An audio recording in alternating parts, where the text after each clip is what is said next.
हमारे साथ में खेल मंत्री टंकराम वर्मा जी हैं। टंकराम वर्मा जी ने का आज काफी सारा प्रश्न लगा हुआ था। सर, सबसे पहला जो प्रश्न था वो उत्कृष्ट खिलाड़ियों को लेकर था और आपने ये बताया कि पूर्ववर्ती सरकार में 5 साल उन्होंने राज किया, लेकिन उस वक्त में उन्होंने किसी भी राज्य अलंकरण जो समारोह होता था वो नहीं कराया।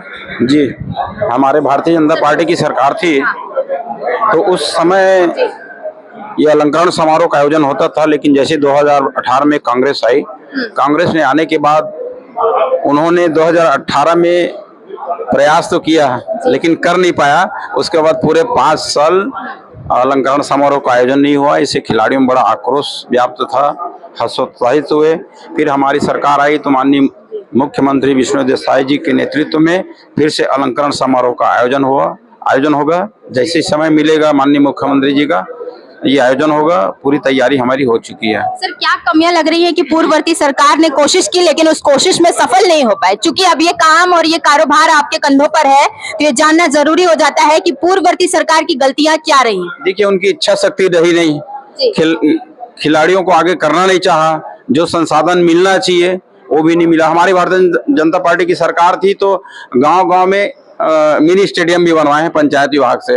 ये सरकार आने के बाद 5 साल में एक ढेला का काम नहीं हुआ है। तो हमारी सरकार चाहती है कि खेल प्रतिभा आगे बढ़े, उनकी पहचान बने और खिलाड़ियों को आगे ले जाएं। इसके लिए ये अलंकरण समारोह कर रहे हैं और उनको जो सुविधाएं दे सकते हैं वो सुविधाएं दे रहे हैं। सर, कुछ प्लानिंग है अभी आपके दिमाग में कि कैसे इस अलंकरण समारोह को आगे बढ़ाया जाएगा? क्या प्लानिंग रहेगी? कैसे बच्चों का चयन होगा?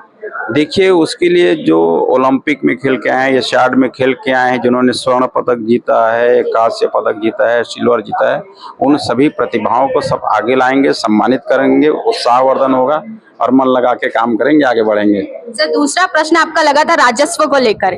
कई सारे लोग भी खड़े हुए इस पर बोलने के लिए, उस पर क्या कुछ रहेगा सर? देखिए, राजस्व विभाग सीधा आम लोगों से जुड़ा हुआ विभाग है, किसान से जुड़ा हुआ विभाग है, हर लोगों से जुड़ा विभाग है।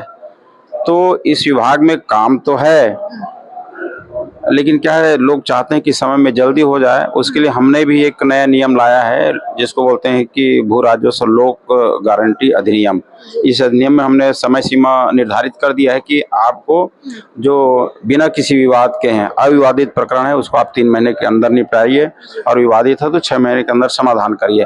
यदि इस अवधि में पूरा नहीं होता है तो जो पीड़ित पक्षकार हैं, उनको अधिकार है कि वो संबंधित अधिकारी की शिकायत कलेक्टर से कर सकता है। सर, सदन के जो सदस्य हैं वो ये भी कह रहे थे कि जो समय सीमा है वो निर्धारित की जाए, जिसका आपने अभी जिक्र किया था, ठीक है? तो क्या आप सदन के सदस्य इस बात से सहमत है जो आपने अपनी रूपरेखा उन्हें बताई? नहीं, सहमत है और हमने तो इसके निपटारा के लिए एक नया प्रयोग किया है कि राजस्व निरीक्षक स्तर पे, तहसील स्तर पे और कलेक्टर स्तर पे हमने अलग अलग शिविर का आयोजन किया एक डेट में पूरे प्रदेश में। तो उम्मीद है कि उसका भी अच्छा परिणाम आया होगा। एक बार समीक्षा करेंगे, विश्लेषण करेंगे, अगर ये अच्छा रहा रिजल्ट तो फिर इसको पुनरावृत्ति करेंगे। तो जैसा कि टंकराम वर्मा जी ने बताया कि जो राज्य उत्सव अलंकरण है बच्चों के लिए वो फिर से शुरू किया जाएगा, उसकी रूपरेखा जो है वो तैयार की जाएगी और राजस्व से रिलेटेड जो सवाल लगाया गया था उस पर भी उन्होंने अपनी बात रखी और उससे भी सदन के लोग जो है वो सहमत नजर आए। देखना ये होगा कि दोनों ही प्रश्नों का उत्तर जिस प्रकार सदन में टंकराम वर्मा जी ने पेश किया है उसी रूपरेखा के अनुसार ही वो अपने कार्य को आगे बढ़ाते हैं या नहीं। निशा द्विवेदी, हिंदी खबर, छत्तीसगढ़, रायपुर।